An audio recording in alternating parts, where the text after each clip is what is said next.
Agricola, by Publius Cornelius Tacitus, translated by Alfred John Church and William Jackson Brodribb. Part 1. To bequeath to posterity a record of the deeds and characters of distinguished men is an ancient practice which even the present age, careless as it is of its own sons, has not abandoned, whenever some great and conspicuous excellence has conquered and risen superior to that failing, common to petty and to great states, blindness and hostility to goodness. But in days gone by, as there was a greater inclination and a more open path to the achievement of memorable actions, so the man of highest genius was led by the simple reward of a good conscience to hand on without partiality or self-seeking the remembrance of greatness. Many too thought that to write their own lives showed the confidence of integrity rather than presumption. Of Rutilius and Scaurus no one doubted the honesty or questioned the motives. So true is it that merit is best appreciated by the age in which it thrives most easily. But in these days, I, who have to record the life of one who has passed away, must crave an indulgence which I should not have had to ask had I only to inveigh against an age so cruel, so hostile to all virtue. We have only to read that the panegyrics pronounced by Aurelianus Rusticus on Paetus Thrasea and by Herennius Senecio on Priscus Helvidius were made capital crimes, that not only their persons but their very books were objects of rage, and that the triumvirs were commissioned to burn in the forum those works of splendid genius. They fancied, forsooth, that in that fire the voice of the Roman people, the freedom of the Senate, and the conscience of the human race were perishing, while at the same time they banished the teachers of philosophy and exiled every noble pursuit, that nothing good might anywhere confront them. Certainly we showed a magnificent example of patience. As a former age had witnessed the extreme of liberty, so we witnessed the extreme of servitude, when the informer robbed us of the interchanges of speech and hearing. We should have lost memory as well as voice, had it been as easy to forget as to keep silence. Now at last our spirit is returning.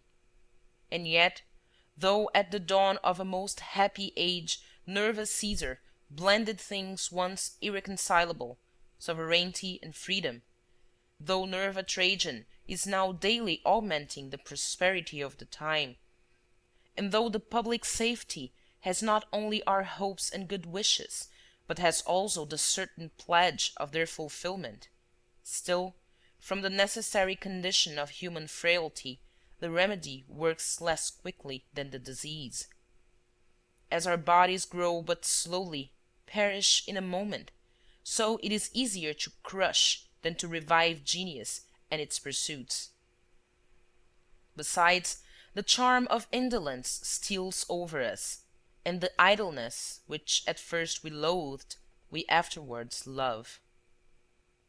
What if during those 15 years a large portion of human life, many were cut off by ordinary casualties, and the ablest fell victim to the emperor's rage, if a few of us survive, though there have been taken from the midst of life those many years which brought the young in dumb silence to old age, and the old almost to the very verge and end of existence, yet we shall not regret that we have told, though in language unskilful and unadorned, the story of past servitude, and borne our testimony to present happiness.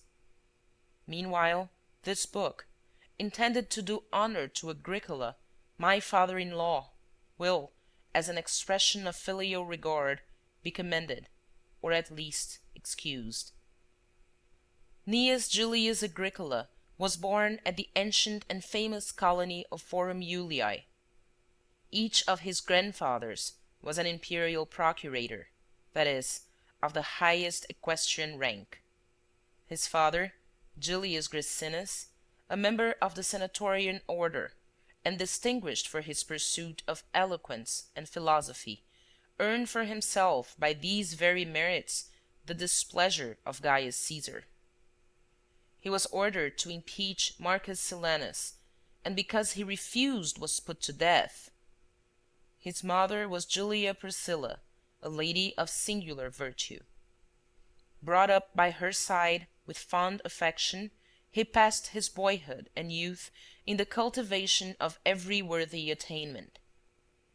He was guarded from the enticements of the profligate not only by his own good and straightforward character, but also by having, when quite a child, for the scene and guide of his studies, Massilia, a place where refinement and provincial frugality were blended and happily combined. I remember that he used to tell us how in his early youth he would have imbibed a keener love of philosophy than became a Roman and a senator, had not his mother's good sense checked his excited and ardent spirit. It was the case of a lofty and aspiring soul, craving with more eagerness than caution the beauty and splendor of great and glorious renown. But it was soon mellowed by reason and experience, and he retained from his learning that most difficult of lessons, moderation. He served his military apprenticeship in Britain, to the satisfaction of Suetonius Paulinus, a painstaking and judicious officer, who, to test his merits, selected him to share his tent. Without the recklessness with which young men often make the profession of arms a mere pastime, and without indolence, he never availed himself of his tribune's rank or his inexperience to procure enjoyment or to escape from duty. He sought to make himself acquainted with the province and known to the army. He would learn from the skillful and keep pace with the bravest, would attempt nothing for display, would avoid nothing from fear, and would be at once careful and vigilant. Never indeed had Britain been more excited, or in a more critical condition. Veteran soldiers had been massacred, colonies burned, armies cut off. The struggle was then for safety. It was soon to be for victory. And though all this was conducted under the leadership and direction of another, though the final issue and the glory of having won back the province belonged to the general, yet skill, experience, and ambition were acquired by the young officer. His soul too was penetrated with the desire of warlike renown, a sentiment unwelcome to an age which put a sinister construction on eminent merit and made glory as perilous as infamy. From Britain he went to Rome, to go through the regular course of office, and there allied himself with Domitia Decidiana, a lady of illustrious birth. The marriage was one which gave a man ambitious of advancement distinction and support. They lived in singular harmony, through their mutual affection and preference of each other to self. However, the good wife deserves the greater praise, just as the bad incurs a heavier censure. Appointed quaestor, the ballot gave him Asia for his province, Salvius Titianus for his proconsul. Neither the one nor the other corrupted him, though the province was rich and an easy prey to the wrongdoer, while the proconsul, a man inclined to every species of greed, was ready by all manner of indulgence to purchase a mutual concealment of guilt. A daughter was there added to his family to be his stay and comfort, for shortly after he lost the son that had before been born to him. The year between his quaestorship and tribunate, as well as the year of the tribunate itself, he passed in retirement and inaction, for he knew those times of Nero when indolence stood for wisdom. His praetorship was passed in the same consistent quietude, for the usual judicial functions did not fall to his lot. The games and the pageantry of his office he ordered according to the mean between strictness and profusion, avoiding extravagance, but not missing distinction. He was afterwards appointed by Galba to draw up an account of the temple offerings, and his searching scrutiny relieved the conscience of the state from the burden of all sacrileges but those committed by Nero. The following year inflicted a terrible blow on his affections and his fortunes. Otho's fleet, while cruising idly about, cruelly ravaged Intermaliae, a district of Liguria. His mother, who was living here on her own estate, was murdered. The estate itself and a large part of her patrimony were plundered. This was indeed the occasion of the crime.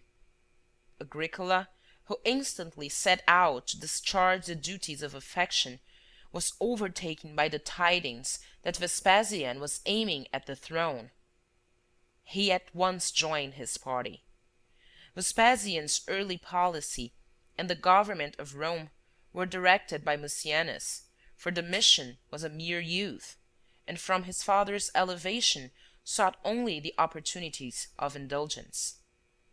Agricola, having been sent by Mucianus to conduct a levy of troops, and having done his work with integrity and energy, was appointed to command the 20th Legion, which had been slow to take the new oath of allegiance, and the retiring officer of which was reported to be acting disloyally.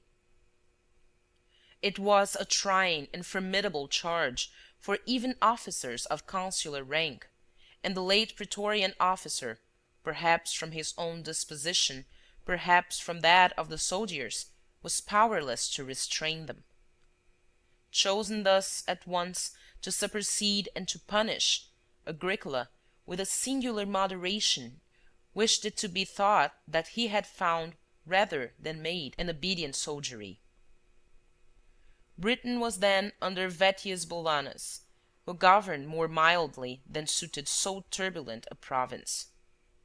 Agricola moderated his energy and restrained his ardor, that he might not grow too important, for he had learned to obey, and understood well how to combine expediency with honor.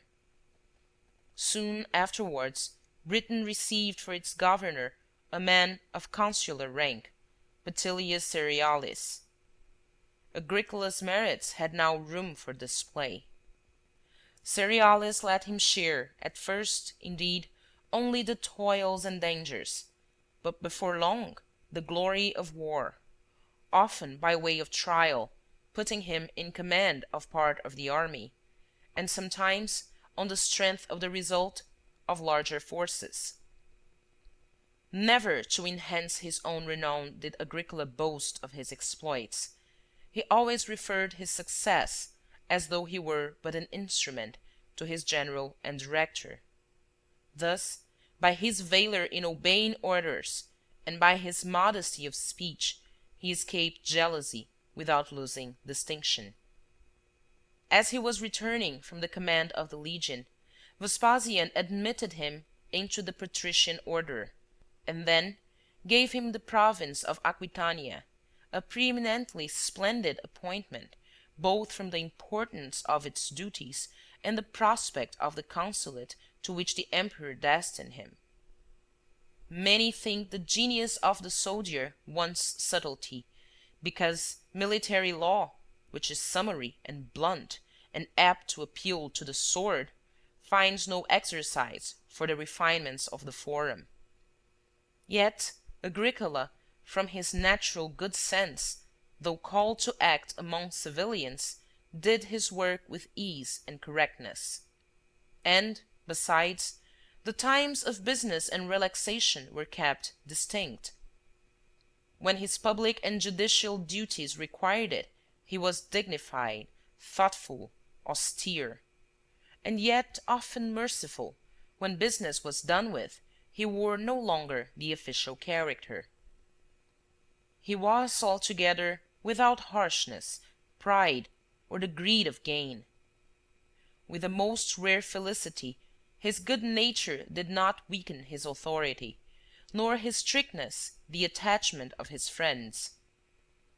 To speak of uprightness and purity in such a man would be an insult to his virtues. Fame itself, of which even good men are often weakly fond, he did not seek by an ostentation of virtue or by artifice. He avoided rivalry with his colleagues, contention with his procurator, thinking such victories no honor and defeat disgrace. For somewhat less than 3 years he was kept in his governorship, and was then recalled with an immediate prospect of the consulate. A general belief went with him that the province of Britain was to be his, not because he had himself hinted it, but because he seemed worthy of it. Public opinion is not always mistaken. Sometimes even it chooses the right man. He was consul, and I but a youth, when he betrothed to me his daughter, a maiden even then of noble promise.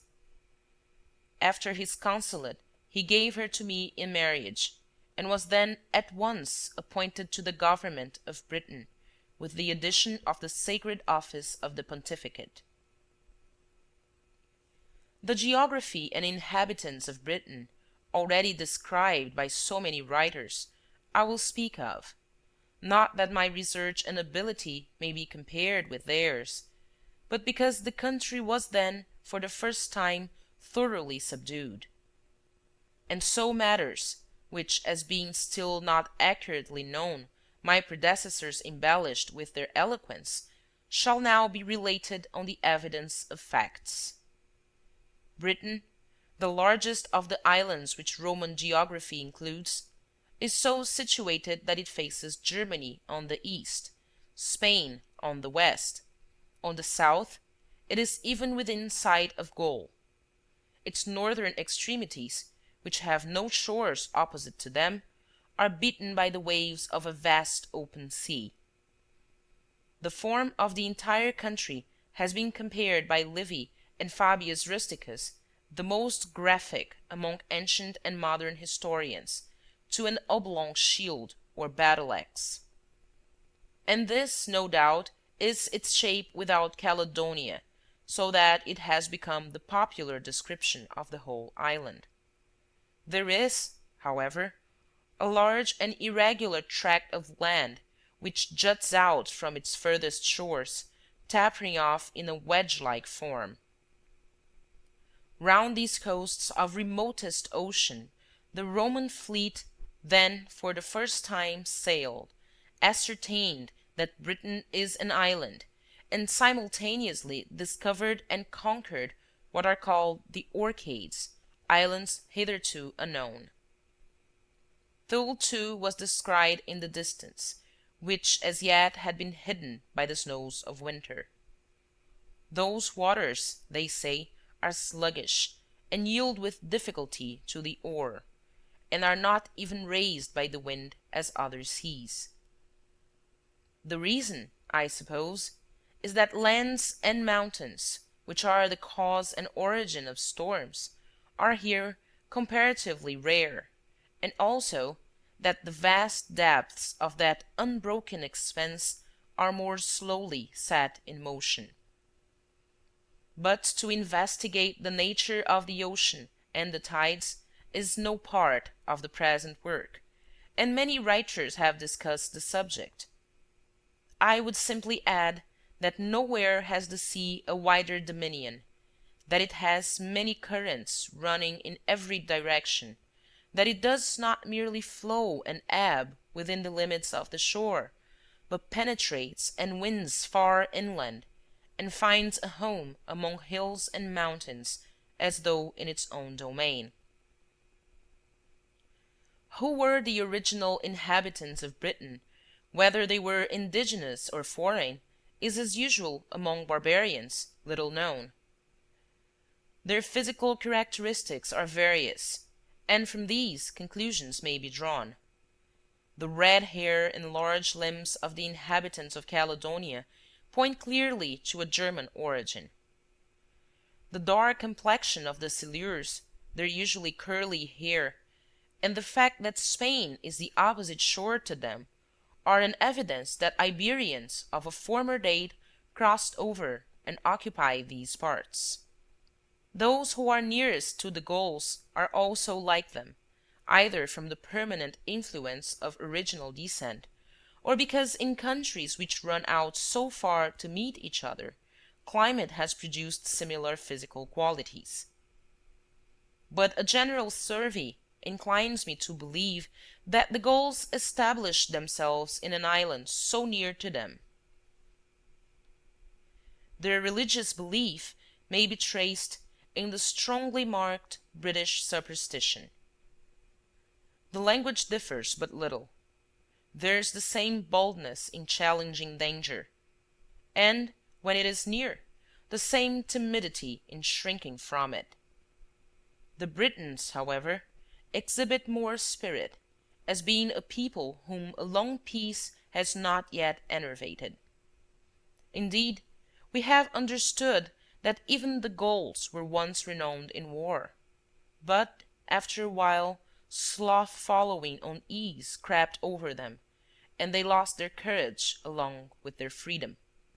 This too has happened to the long conquered tribes of Britain.